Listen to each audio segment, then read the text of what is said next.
Assalamualaikum warahmatullahi wabarakatuh. Pada kesempatan kali ini, saya akan menjelaskan lagi mengenai komunikasi bisnis dasar. Pertanyaan yang pertama yaitu, sebutkan 3 peran-peran dalam kelompok. Peran yang pertama yaitu opinion seeker. Pada bagian ini, ia mempunyai peran di kelompok sebagai orang yang akan berusaha mencari sebuah opini tentang suatu hal dari setiap anggota. Selanjutnya, information giver. Pada bagian ini mempunyai peran sebagai orang yang memberikan informasi yang didapatkannya dan membagikannya kepada anggota-anggota kelompok. Peran selanjutnya yaitu elaborator.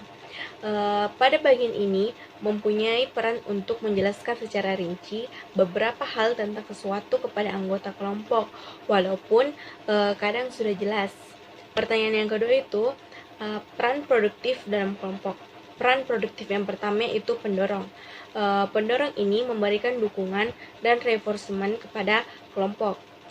Selanjutnya, peran produktif kedua yaitu penjaga harmoni, yang dimana berperan sebagai menjembatani perbedaan di antara anggota-anggota kelompok agar tidak terjadi kesalahpahaman.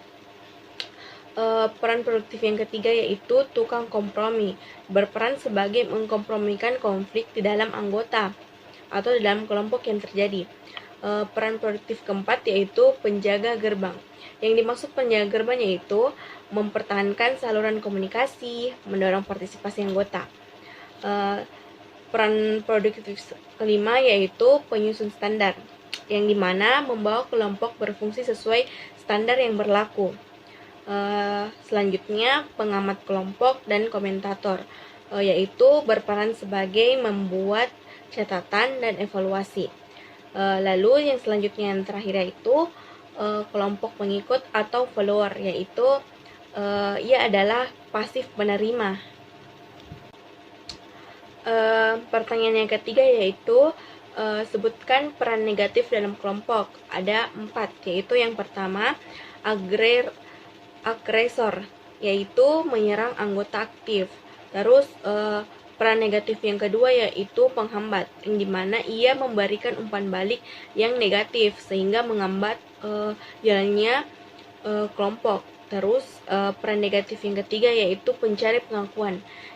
Pencari pengakuan yang dimaksudkan dalam hal ini yaitu mencari pengakuan dari orang lain dan membanggakan dirinya sendiri. Terus peran negatif yang terakhir yaitu pengakuan diri sendiri. Maksudnya yaitu ia mengemukakan perasaan berdasarkan persepsinya diri sendiri. Lalu pertanyaan yang keempat yaitu sebutkan etika dalam rapat. Yang pertama yaitu datang tepat waktu. Yang kedua, ketahui dan mengikuti agenda. Yang ketiga, pahami apa yang dibahas sebelum rapat dimulai. Yang keempat, lakukan istirahat setiap 2 jam sekali. Yang kelima, ikuti seragam yang digunakan apabila menggunakan seragam tertentu saat rapat. Yang keenam, bicara jika diizinkan atau jika mengangkat tangan. Yang ketujuh, mendengarkan rapat dengan baik. Yang kedelapan, selalu tenang. Yang kesembilan, alat komunikasi atau HP disenyapkan agar tidak mengganggu jalannya rapat. Yang ke-10 yaitu jangan mengajak teman yang bukan peserta rapat untuk mengikuti rapat. Karena, mengapa demikian? Karena saat rapat biasa ada pembahasan privasi perusahaan. Jadi hanya orang-orang yang dalam lingkup perusahaan. Selanjutnya, pertanyaan kelima yaitu fungsi komunikasi antar pribadi. Yang pertama, menumbuhkan informasi. Yang kedua, membangun suatu konteks pemahaman. Lalu yang ketiga yaitu membentuk identitas. Lalu yang keempat, memenuhi kebutuhan antar pribadi. Selanjutnya, pertanyaan keenam, sebutkan gaya-gaya kepemimpinan. Yang pertama yaitu pemimpin autokratik, yaitu dapat diartikan sebagai pimpinan yang bertindak sesuai dengan kemauan sendiri. Yang dimaksudkan pemimpinan autokratik atau otoriter yaitu yang pertama, beban kerja ditanggung pimpinan. Yang kedua, bawahan oleh pimpinan hanya dianggap oleh pelaksana dan tidak boleh memberi ide baru. Yang ketiga, bekerja disiplin dan tidak kenal lelah. Jadi dituntut para karyawan bekerja dengan disiplin dan tidak kenal waktu istirahat, dan maka disebut tidak kenal lelah. Yang keempat yaitu menentukan kebijakan sendiri.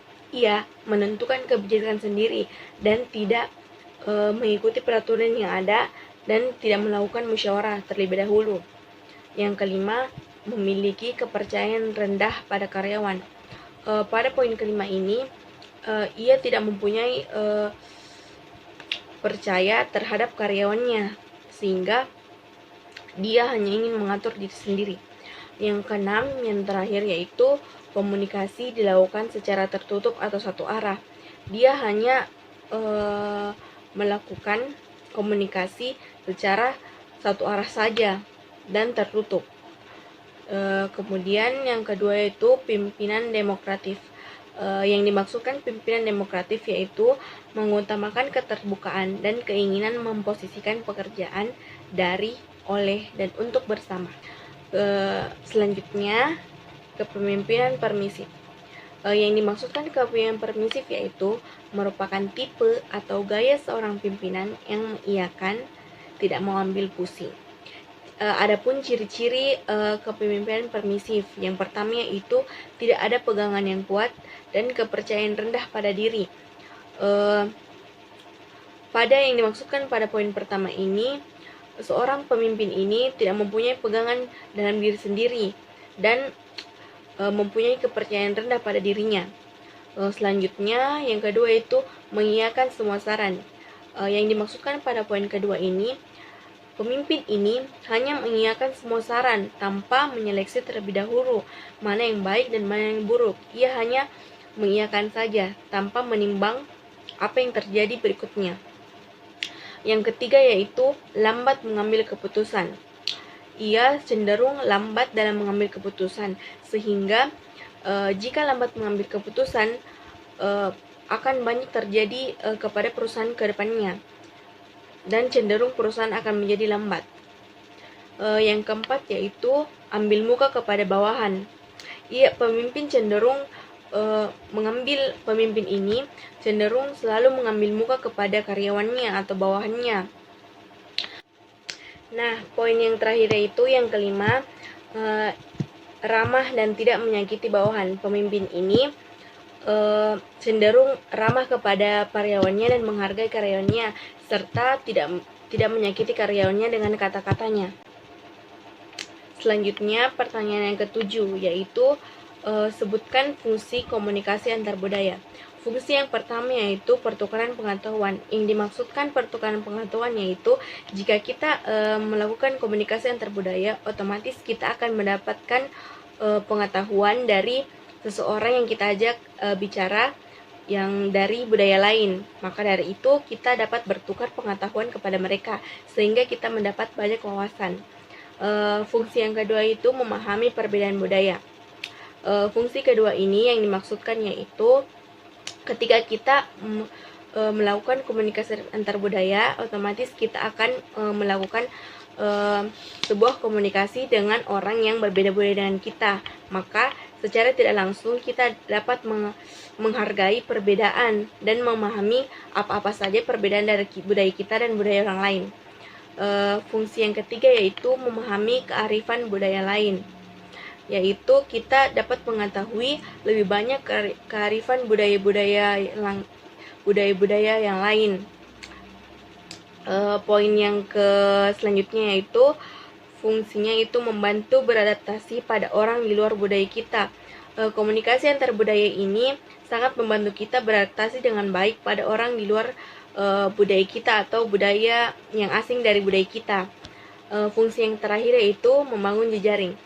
Yang dimaksudkan membangun jejaring yaitu ketika kita melakukan komunikasi antar budaya, otomatis kita melakukan banyak komunikasi antar orang-orang sehingga kita dapat membangun jejaring yang banyak dan luas.